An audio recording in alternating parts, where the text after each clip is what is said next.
अस्सलामुअलैकुम। मोहम्मद अज़हर सिद्दीक अपने programme political diaries के साथ हाजिर खिदमत है। जो जो दिन गुजरते जा रहे हैं, तू मसाइल जहाँ हल भी हो रहे हैं, वहाँ बहुत सी मसाइल पैदा भी हो रहे हैं। देखिए, आज कहना पड़ेगा आपको, जितने तजर्बे किए सारे तजर्बे नाकाम हो गए। 13 सियासी जमातों का चूचू का मुरब्बा या जो भी बनाया वो आपके सामने है। हर कोई अपनी ज़ात और मफादात, कोई चक्कर ही नहीं है। जनरल कमर जावेद भाई साहब के बारे में बड़ी बातें हुई, अब आप वो भी इतनी कंट्रोवर्सी सामने आ गई हैं और बड़ी तकलीफ हो रही है। यानी इस पाकिस्तान का कोई वाली वारिस नहीं है क्या? क्या इस पाकिस्तान के लिए यानी आप अंदाज़ा लगाएं कि एक ही सफ में खड़े हो गए हैं सारे, कोई पूछने वाला नहीं है इनको।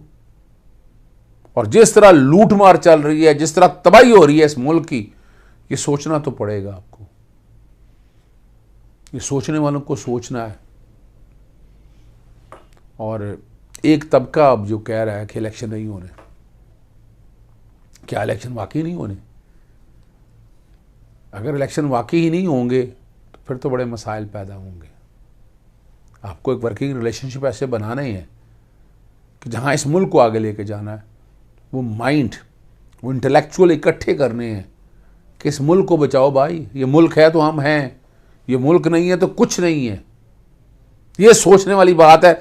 यहाँ स्टेट्समैन की ज़रूरत है। वो स्टेट्समैन सामने निकले तो ये बचेगा मुल्क, वरना बड़ा मुश्किल काम नजर आता है। इमरान खान ने बरतानवी नशरियाती इदारे को इंटरव्यू में कहा, नए army chief general Asim Munir के साथ कोई रिलेशनशिप नहीं है। अब ये बड़ी डिटेल में बात करती है। उन्होंने ये बात वाज़ेह तौर पर कहा, वज़ीर शहबाज शरीफ की हुकूमत हॉर्स ट्रेडिंग के जरिए आई, 20-25 करोड़ रुपए देकर लोगों को ख़रीदा। ये अरबों की बात है। ये 20-25 करोड़ एक की बात हो रही है।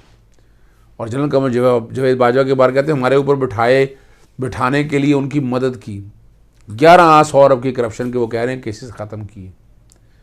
और एस्टैब्लिशमेंट ने वो पूरा कह रही है, जोर लगाया कि परवेज़ लाई नून लीग के वज़ीर आला बन जाए।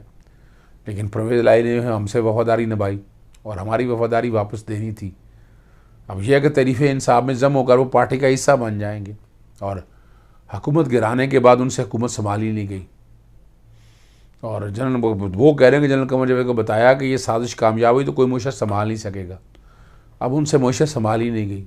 मार्केट ने उन पर जल्द एतमाद खो दिया। किसी कारोबारी शख्सियत से पूछे कि क्या ये हमारी वजह से हुआ, ये उन्हें आते ही अंदाज़ा हो गया कि उनके पास तो रोड मैप ही नहीं। अब ये सारी बातें जो है ना, वो कह रहे हैं कि 2000 अप्रैल में पाकिस्तान खड़ा था और आज कहाँ खड़ा है। अब इनको जज कैसे भी करना है, जिस तरह भी देखना है। ज़माने खलक नकारा खुदा समझो, छोड़ें आवाम पे जो आवाम लेकर आए।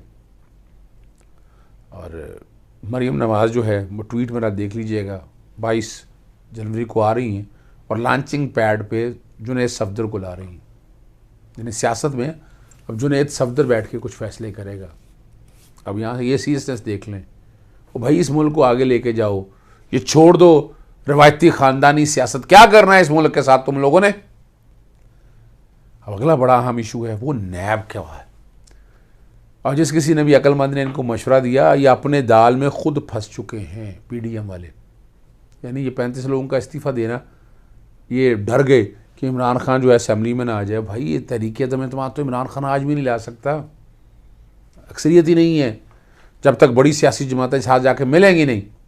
हाँ, इतमाद के वोट में आपका तिया पांचा हो जाएगा। और उसको मैंने तरीक़ाकार सारा बता दिया, किस तरह असेंबली के अंदर के मामलात को किस तरह लेकर चलना है। वहाँ से आप समझ सकते हैं कि किस तरह चीज़ें उस तरफ जाएंगी। ये सोचने वाली बात है और बड़ा सीरियस मामला है यहाँ पर। यानी इतना आसान काम नहीं है, लेकिन इतना आसान काम भी है। और एतमाद का वोट तो कामयाब हो जाएगा।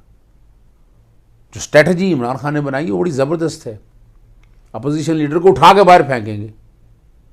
रात आपने में प्रोग्राम में मैंने देख लिया होगा, वो मैंने चैलेंज किया हुआ, उठा के बाहर फेंकेगा अपोजिशन लीडर को। और पार्लियामानी पार्टी इनके पास आ जाएगी। अभी तो राजा रियाज और बाकी जो भगौड़े हैं वो एतमाद का वोट लेने के लिए अगर कहेंगे शबाशी को तो वो भागे जाएंगे वोट देने के लिए। तो जैसे ही पार्लियामानी पार्टी उनकी होगी तो फिर तो वो वोट डालेंगे तो वोट तो काउंट नहीं होगा और डिस्क्वालीफाई भी हो जाएंगे। तो ये वो तीर है जो सही तरह सर्कस से सही तरह चलाना है। इसका चीज़ जुड़ी है नैब के। सुप्रीम कोर्ट में मामला चल रहा था, सुप्रीम कोर्ट ने कहा कि पार्लियामेंट में लेके जाने और ये 35 इस्तीफे मंजूर कर लिए गए। अब तो मामला नैब का भी सुप्रीम कोर्ट के पास वापस यानी पार्लियामेंट के पास वापस नहीं जाएगा। और बड़ी ज़बरदस्त बात है, नैब के इसमें सज़ाओं पर हालिया तरमीम का इतलाक़ माजी से कैसे हो सकता है। और सुप्रीम कोर्ट इमरान दौर में नैब ऑर्डिनेंस से बरी और मुस्तफ़ीद अफराज की तलब, वो बड़ी मामूली सी तादाद है उस वक्त, बहुत मामूली सी तादाद है। असल तो तादाद इस वक्त है। जस्टिस जाजुल हसन ने कहा कि PTI का मौक़िफ़ है नैब केसेस में जुर्म साबित करने का मेयार ही बदल दिया गया। नैब केसेस में सज़ाओं पर हालिया तरीका इतलाक़ जो है वो माजी से कैसे हो सकता है। ऐसा नहीं हो सकता कि नैब कानून में तरमीम लाकर इतलाक़ 1985 से कर दिया जाए। और इमरान दौर में इसीलिए अदालत ने वो तफसीलात सारी मंगवा ली हैं। चीफ जस्टिस 3 रुकनी बेंच कर रहा है और ये भी कहा कि ये हकीकत जो है ना, नैब तरमीम के बाद 386 केसेस हिसाब अदालतों से वापस हुए। ये अभी तक हुआ है। वाक़ई कीमत के वकील जब मखदूम अली खान ने कहा है, जस्टिस जाजुल हसन ने ऑब्जर्वेशन दी कि 386 केसेस में कितने पार्लियामेंट के थे। अदालत ये भी पूछ सकती है कि तहरीक इंसाफ दौर में 5 नैब ऑर्डिनेंस आए, PTI दौर के ऑर्डिनेंस के तहत नैब रेफरेंस वापस और अफराद बरी हुए। चीफ जस्टिस उमर ताबिद साहब ने कहा कि आप बता दें नैब से क्या सवाल पूछे, नोट करा देते। जस्टिस सैयद मंसूर अली शाह साहब ने कहा कि नैब को ख़त्म कर दिया जाए तो जराइम के सद्देबाब के लिए दीगर कानून मौजूद है, हम नहीं इतफाक़ करते। कौन से हैं बता दें, कब तक ऐसा हुआ है, ये इतफाक़ करने वाली बात है ही नहीं। ऐसा कहना दुरुस्त नहीं। नैब केसेस से बरी होने वाले घर चले जाते हैं, ये तासुर गलत है। नैब ख़त्म हो जाने से कानून की गिरफ्त बिल्कुल गलत हुई है, बिल्कुल गिरफ्त ख़त्म हो गई है, या कोई पूछने वाला नहीं है। बता दें थे 7 महीनों के अंदर या 6 महीनों के अंदर कौन सा करप्शन का बड़ा केस या मामला उठाया माँ सिवाय सियासी लोगों के अलावा। आप यहाँ से समझ सकते हैं ना। और 19 जनवरी तक यानी कल तक यानी आज तक समाअत जो है वो मुलतवी हो गई है। सुप्रीम कोर्ट में वफाकी हुकूमत ने शहबाज गिल की ज़मानत मुस्तरद करने की दरख्वास्त वापस ले ली है। चीफ जस्टिस उमर ताबिद साहब इन चैम्बर में यह दरख्वास्त हुई, उन्होंने वापस लेने की इस्तदा मंजूर कर ली है। उन्होंने कहा कि शहबाज गुल ने दरख्वास्त में अपने जुर्म को दोहराया है और नया मुकदमा भी दर्ज कर लिया गया है और ज़मानत मनसूखी के लिए मुतलका फ़ोरम पर दरख्वास्त दी जाएगी। अब ये नीचे जाने का वो कह रहे हैं कि इसे दोबारा दोहराने की वजह से। और पेशावर में जो हाई कोर्ट में 3 एडिशन जजेस की मुस्तकिली का मामला है, जुडिशल कमीशन का इजलास हुआ, तीनों जजेस की मुस्तकिली पर गौर किया गया और तीनों जो एडिशन जजेस उनको मुस्तकिल करने का कह दिया गया। जस्टिस फ़हीम अली, जस्टिस कमरान हयात और जस्टिस मोहम्मद एजाज सावी के नाम जो है ना इसमें शामिल है। अब अगला जो लाहा अमल है, आप क्या देख रहे हैं कि क्या होना है। इमरान खान साहब को नाहल करने के हवाले से जो बातें हो रही हैं वो बड़ी अजीबो गरीब सी हैं। ज़रा ध्यान से सोचिए, आराम से समझा देता हूँ आपको। मैंने इस पर बोल न्यूज़ पर ही बात की है, चलें इस पर वहीं चलते हैं। आपको बोल न्यूज़ पर जो मैंने गुफ्तगू की है कि क्या इमरान खान नाअहल है, वही सुन लीजिएगा। देखें, बुनियादी तौर पर तोशा खाना में इलेक्शन कमीशन है गैर कानूनी तौर पर गैर आनी, जो कि इलेक्शन कमीशन आपको पता है अदालत नहीं है, उन्होंने उनको डिसीट किया है। डिस्क्वालिफिकेशन तो इख्तियार नहीं है, चलें अगर डिस्क्वालीफाई भी किया तो डिस्क्वालीफाई लेकिन किया फैसले में तो था ना डिस्क्वालिफिकेशन। हाँ, वो वही खत्म हो गया ना, बस उसी लम्हे। यानी ये जो कहना कि 1 टर्म के लिए 2 टर्म के लिए जिन टर्म्स के लिए करना है वहां लिखा हुआ है। अच्छा। अगर आप तौहीन अदालत पे सजा होगी अगर आपको तो 5 साल के लिए, अगर आपको सरकारी अफसर है तो डिस्क्वालीफाई होंगे आप 2 साल के लिए इलेक्शन नहीं लड़ सकते हैं। तो यहाँ जो बात है ना, यहाँ तो सिर्फ उस लम्हे की हद तक है। और 7 सीटों पे इमरान खान साहब पहले इलेक्शन लड़ चुके हैं और बाकायदा जो है वो या तो उनके कागजात पे एतराज दाखिल किए गए अपना नॉमिनेशन पेपर के ऊपर, लेकिन सारे नॉमिनेशन पेपर पे एतराजात रद्द हुए और उन्हें इलेक्शन लड़ा। तो अब भी कोई ऐसा नहीं है, there is nothing. Imran Khan साहब को वो डिस्क्वालिफिकेशन अगर थी भी तो वो 1 सेकंड के लिए आप कह सकते हैं, फॉर अ सिंगल सेकंड, और वो खत्म हो चुकी है। यानी लीगली कोई कदगन नहीं है। खान साहब अगर 35 की 35 नशिस्तों पर जो ज़िमनी इंतखाबात होंगे उस पर अगर उम्मीदवार हो तो कोई कदगन नहीं है कानूनी तौर पर। बिल्कुल नहीं है। लाहौर हाई कोर्ट के सामने जब मैंने जाबर अब्बास वोटर की तरफ से इलेक्शन कमीशन का ये फैसला जो है ये चैलेंज किया तो चीफ जस्टिस बल्कि लार्जर बेंच 3 मेंबर बेंच के बड़े वाज़े तौर पर रिमार्क्स थे कि ये जो नाअहली जो है ना, जो सो कॉल्ड ये नाअहली है ये तो सिर्फ 1 सेकंड के लिए थी, उसके बाद खत्म हो चुकी है और इलेक्शन वो लड़ चुके हैं। अब जो ये जो कहा जा रहा है ना कि बैठ के इलेक्शन नहीं लड़ सकते, बिल्कुल वो इलेक्शन लड़ सकते हैं। अभी तो इब्तिदा हुई है। जो असल जो बात है जिससे वो परेशान है सारे पीडीएम वाले, क्योंकि ये वाला जो अब जाने ना जाने जिनसे गलती हो गई है, अब 2 नुकसान इनको हो गए। एक तो इन्होंने नैब का लॉ चैलेंज किया हुआ था, सुप्रीम कोर्ट ने कहा कि ये मामला वापस पार्लियामेंट में जाए, तो वो पार्लियामेंट में जाने की क्या बात है, 35 बंदे आपने और निकाल दिए। अब तो उनकी और साथ साथ उन्होंने कहा कि अगर बयान हल्फी दे देना तो फिर ये वापस हो सकता है मामला। ऐसा है कि बयान हल्फी दें तो ये वापस हो जाएंगे, जो डी नोटिफाई किया गया इनको। देखिए मैं फिर अर्ज करता चलूं, ये बयान हल्फी का इशू ही नहीं है।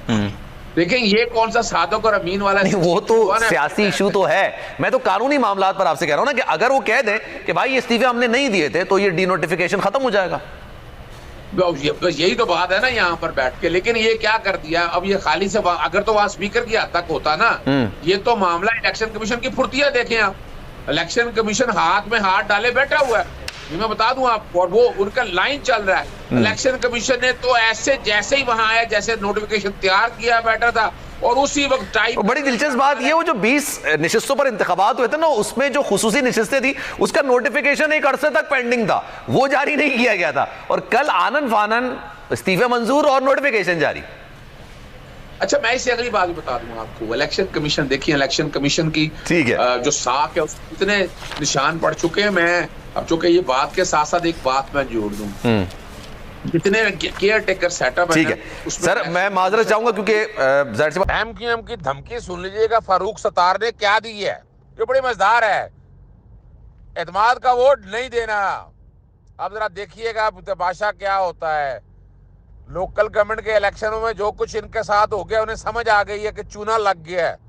और अब देखिएगा एतमाद के वोट में अब जल्दी इस बात की है कि इमरान खान कब एतमाद के वोट के लिए पार्लियामेंट में लोग आगे भेजते हैं और सदर कहते हैं। बस दिन गिने जा चुके हैं। सुनिएगा फारूक सत्तार ने क्या कहा।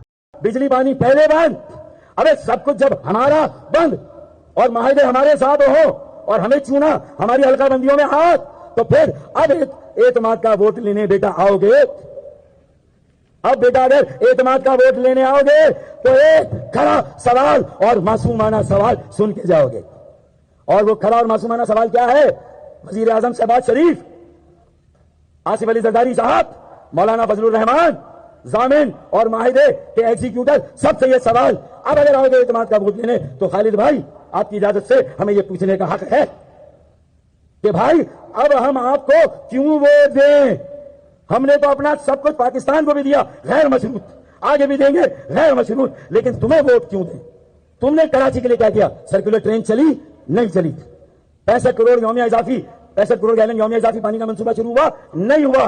ये सब कराची को तकसीम करने, भाई को भाई से लड़ाने की साजिश है। इन मंसूबों का ना शुरू होना ये भी समझ लें।